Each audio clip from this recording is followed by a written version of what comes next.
Bonjour à toutes et à tous, je m'appelle Julien et nous voulions profiter du lancement de la nouvelle version d'Age of Sigmar pour vous faire le lancement également de notre nouvelle chaîne. Alors dans cette première vidéo, je vais vous présenter le contenu de la boîte Dominion. On a déjà fait l'unboxing hier en live Twitch, mais on s'est dit que ce serait quand même plus sympa de vous la présenter dans des meilleures conditions techniques et de vous la partager sur YouTube. Il s'agit donc d'un second unboxing qui vous permettra de découvrir le contenu de cette boîte de lancement en édition limitée. Alors c'est une des boîtes les plus lourdes que nous avons reçues jusqu'à présent, elle va faire dans les 4 kg. On peut faire le parallèle avec la boîte Indomitus qui était sortie l'année dernière pour Warhammer 40 000. On peut le voir, c'est déjà bien rempli dès qu'on ouvre la boîte. Alors moi j'aime beaucoup les illustrations sur le côté qui permettent de voir un peu en taille réelle des figurines et de se donner une petite idée de peinture. J'aime aussi les visuels que propose Games Workshop maintenant dans les boîtes. Et là, j'ai envie de dire, le gros avantage, c'est qu'il n'a pas été abîmé par le plastique. On peut vraiment l'utiliser comme affiche chez soi ou alors la garder en boîte, en collection. Bon, je regrette qu'elle soit pas recto verso pour la boutique. On a eu des affiches recto verso, deux affiches recto verso, ce qui permettait d'avoir deux visuels différents. Mais ça reste quand même de très bonne qualité. Et puis donc on arrive à toutes les grappes plastiques. Il y a 60 figurines dans la boîte. Alors c'est du easy to build, je vous le montre très rapidement. On voit que les pièces sont très très fines.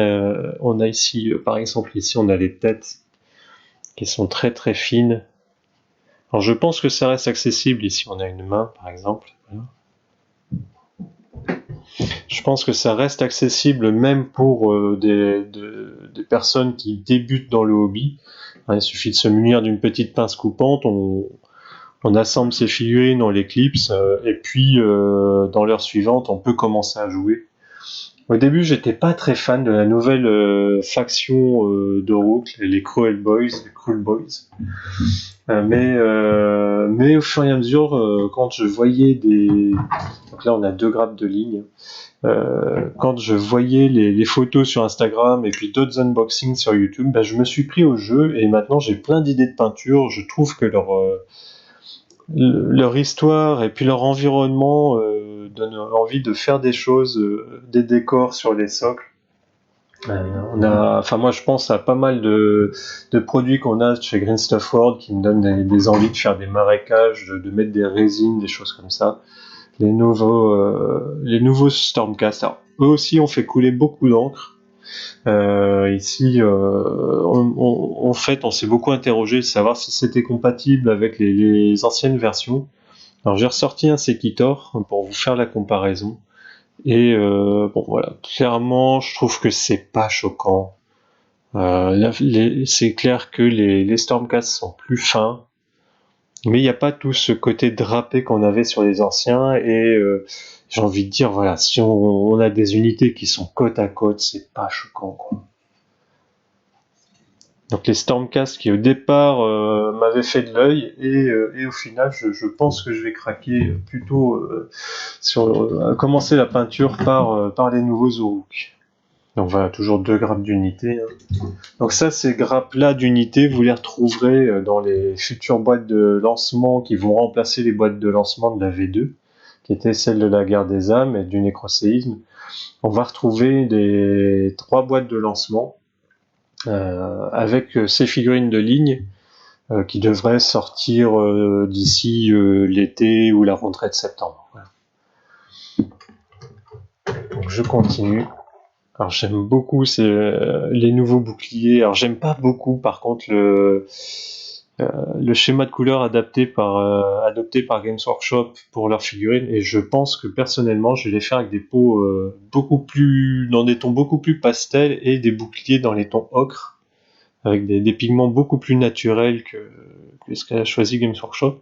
Si vous venez jouer en boutique, vous pourrez profiter justement de jouer avec ces figurines, de tester cette nouvelle faction. Vous pouvez également ramener votre faction et on fait pendant tout l'été, on va faire des démonstrations et des initiations à cette V3 d'Age of Sigmar. Donc ici on retrouve, alors ce que j'aime bien aussi, c'est que voilà, Games Workshop, je pense, a pris en compte le retour des peintres et des joueurs.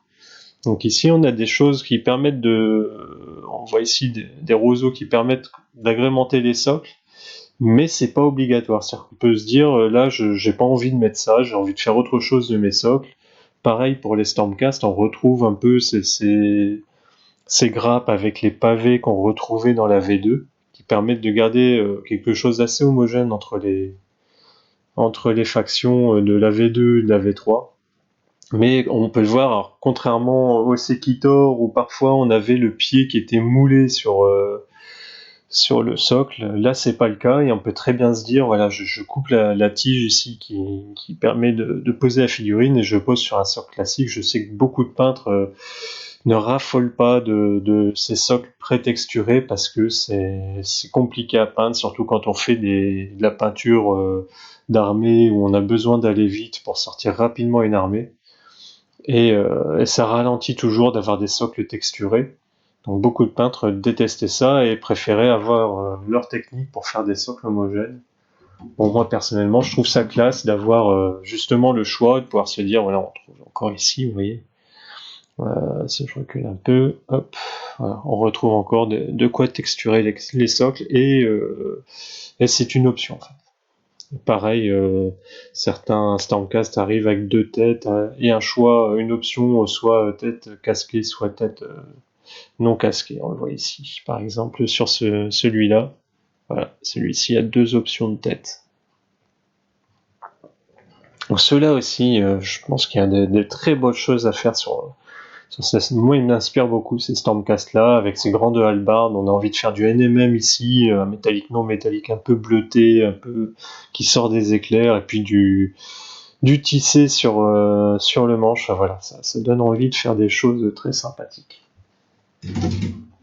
Alors tout ça, bien sûr, en easy to build, en facile à assembler.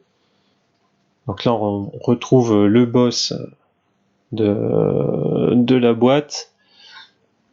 Alors c'est une grande figurine. Je regardais un peu, je comparais toujours avec mon Stormcast. On voit qu'on est quand même sur quelque chose d'assez massif. Enfin, là, on a un vrai boss comme on a pu retrouver dans la version 2, la boîte Guerre des Armes. On retrouve des grandes figurines.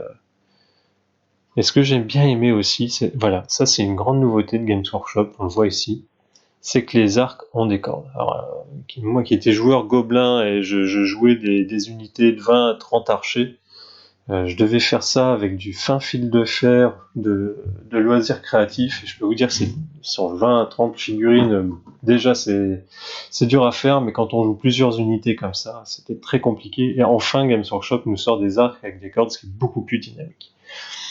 Là encore, la figurine de chef côté Stormcast. Alors j'aime bien aussi ces grands boucliers, ça c'est les Annihilators. J'aime beaucoup ces boucliers, ils sont magnifiques. Et ils sont vraiment gigantesques quand on compare à la taille d'un bouclier d'un ancien Stormcast. Il fait la moitié de la taille du Stormcast.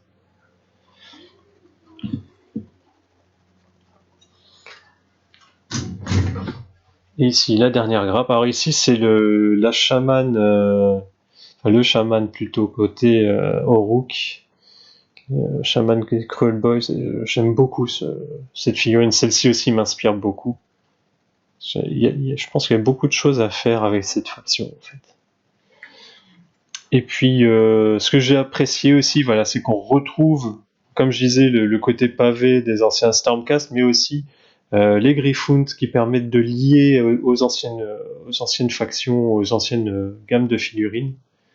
Donc ça aussi, je trouve que c'est très bien, parce que ça nous évite de jeter toutes les anciennes figurines. Enfin, j'ai craqué lamentablement sur du Mortal Realm quand il est sorti en marchand de journaux, et ça m'aurait fait mal de me dire je peux rien en faire. On arrive à la seconde partie de la boîte. Alors là, pour le coup, j'ai été un peu déçu, parce que voilà, le visuel sous le poids du plastique voilà, il a vécu, on peut plus rien en faire. J'essaie de vous montrer, en plus, on le voit ici sur les nuages, il y a voilà, on voit qu'il y a un coup fait avec le plastique. Enfin, lui, il est mort concrètement, mais bon, on l'a en double, donc c'est pas bien grave. Je vous parlerai après donc des petits bonus pour ceux qui ont commandé chez nous. On a des petits bonus à distribuer et en particulier des protège-cartes pour ces cartes de faction, d'unité. Donc bon, ça c'est quelque chose qui est très très pratique quand on joue. Là, je vous présente aussi les Troll Boys. Donc voilà, ça c'est quelque chose qui est très pratique, les War Scrolls avec le rappel des caractéristiques. Quand vous jouez une partie d'avoir ces petits War Scrolls, demandez-les, commandez-les quand le Battle Tom sort et ils sont rapidement en rupture de stock, surtout en français. Demandez-les parce que ça c'est un gain de temps très appréciable en partie. Vous prenez les unités qui vous concernent et voilà, il n'y a plus besoin d'aller feuilleter dans le Battle Tom, tout est là. À la limite, il vous faut juste un petit papier avec les différentes caractéristiques de vos leaders, mais sinon ça c'est quelque chose qui est très pratique. Ça. Alors là vous voyez la boîte, c'est notre boîte de démonstration en boutique, elle est en anglais, ne vous inquiétez pas, toutes les boîtes que vous avez pu commander sont en français, c'est juste ma boîte de démonstration qui, voilà, pour des raisons de stock chez Games Workshop a été livrée en anglais. Ce qui gâche en rien puisque de toute façon j'aurai aussi une version française disponible consultable en magasin. Sans surprise, voilà la notice de montage des figurines. Ben, je vous disais, hein, voilà, toujours ces petites options qu'on peut mettre sur les socks, ça c'est quelque chose que j'aime bien parce que ça reste quelque chose qu'on n'est pas obligé de mettre. Là, je pense qu'on peut les répartir aussi sur sa propre façon de faire les socks, et puis les différents gabarits, ça c'est toujours bien parce que ça évite de perdre du temps entre les différents formats de socks, surtout qu'ils sont livrés en vrac ici, comme sur la boîte une demi-touce de Warhammer 40 000, c'est livré en vrac dans un petit repli un petit compartiment de la boîte, et donc les retrouver c'est pas toujours facile. Là au moins on se pose pas la question. Donc pas de surprise pour ce livret. Celui que j'ai apprécié aussi, c'est celui-ci. Alors c'est un petit livret de campagne lié à la boîte Dominion. En fait, ça nous explique ce qui s'est passé, comment on a découvert cette nouvelle faction, cette nouvelle frontière. Voilà, donc comme je vous le disais, ici c'est la version anglaise, mais ne vous inquiétez pas, vous aurez la version française. Et puis une présentation des différentes unités qui composent la boîte, voilà, pour les deux factions, avec des très beaux visuels. Bon, c'est un peu au format de ce qu'on a sur les Battle Tom ou sur les boîtes un peu spéciales de lancement qu'on a pu avoir, par exemple sur, je me rappelle de la boîte qu'on a eue pour Broken Realms où on avait justement un petit livret comme ça de campagne. Et on arrive au gros livret. Alors, vous voyez, on le voit un peu en caméra zénithale là, et puis même sur la caméra principale, ça a déformé la boîte tellement il est lourd. C'est le livre de règles. Voilà. Le livre de règles avec son. Donc ici c'est l'édition spéciale collector de cette boîte Dominion. Il faut savoir que donc cette édition là du livre de règles et les deux personnages qui forment les boss de chaque faction présente dans la boîte. C'est ça en fait qui fait que la boîte est collector, c'est-à-dire qu'ils ne seront pas réédités par la suite. Par contre, le contenu lui-même reste le même, on aura le livret de règles disponible en boutique, le contenu sera le même, c'est juste cette illustration qui change. Moi je suis fan de cette illustration, je l'avais reprise pour vous faire la publicité du lancement, et je pense que je la reprendrai pour aussi vous faire la publicité de notre campagne estivale, parce que j'adore je trouve que c'est une des plus belles illustrations que Games Workshop ait sorties de ces dernières années. Et le livre franchement est à la hauteur de ces illustrations. Je vais vous tourner un peu les pages, le but c'est pas de le détailler complètement parce qu'il y a d'autres chaînes YouTube qui l'ont fait bien avant moi, mais vous présentez voilà la maquette. Je trouve que cette maquette est magnifique. Il faut savoir que les 2/3 du livre c'est de l'historique de ce qui s'est passé sur Age of Sigmar, ce qui est quelque chose de très nouveau aussi parce que on a eu de l'historique avec les Broken Realms, mais il fallait aller sur le site concrètement de Age of Sigmar, le site officiel, pour trouver toute l'histoire. On n'avait pas quelque chose de vraiment condensé en un seul livre, et enfin j'ai envie de dire. Pour la V3, on a quelque chose de très complet, avec tout ce qui s'est passé. Moi, j'adore aussi, alors, bien sûr, on regarde quand même toutes les illustrations, et ça, c'est quelque chose. Alors, ça aussi, c'est très inspirant. Par exemple, là, en ce moment, personnellement, je suis en train de faire une armée de Tsench, et d'avoir des illustrations comme ça, quand on se pose des questions pour faire un métallique, non métallique, ou des effets un peu magiques, ça, c'est toujours très inspirant aussi d'avoir ces illustrations. Encore un bel effet avec Moratti de métallique, non métallique sur sa chevelure. Ça, c'est toujours aussi quelque chose qui peut vous inspirer pour vos peintures. Et donc, je disais, quelque chose que j'ai apprécié aussi dans ce livre, c'est que enfin on a des cartes. Moi, j'aime bien travailler sur des campagnes scénarisées, et les cartes m'aident beaucoup pour situer l'action et puis ce qui peut s'y passer. Et enfin, voilà, j'ai envie de dire, on a quelque chose avec une vraie présentation et des choses très très très très documentées. Donc ça, c'est quelque chose qui m'a fait vraiment plaisir en ouvrant ce livre de règles. Et je vous dis, les 2/3 du livre de règles, en fait, c'est de l'historique, de la présentation des factions, et puis surtout des très belles photos. Alors moi, c'est ce qui m'avait fait craquer quand j'ai commencé Warhammer 40 000 avec la V2, c'était des photos d'armées mises en scène. Voilà, c'est quelque chose qui m'a toujours beaucoup plu de voir ça. Et là, on retrouve dans Age of Sigmar, et avec, on le verra au fil des pages, on trouve aussi des schémas de couleurs alternatifs, hein, pas forcément ceux choisis par Games Workshop, mais d'autres peintres qui ont fait leur schéma de couleurs. Et ça, c'est très sympa. Voilà. Alors, je vous en montre un petit peu, mais je trouve que c'est bien d'avoir autre chose que le schéma officiel Games Workshop. On arrive au corps des règles. Alors, le corps des règles est téléchargeable sur demande sur Warhammer Community. Il fait 40 pages. C'est quelque chose qui a été bien pensé par rapport aux versions précédentes, puisque cette fois-ci, on a des règles qui sont numérotées. Voilà.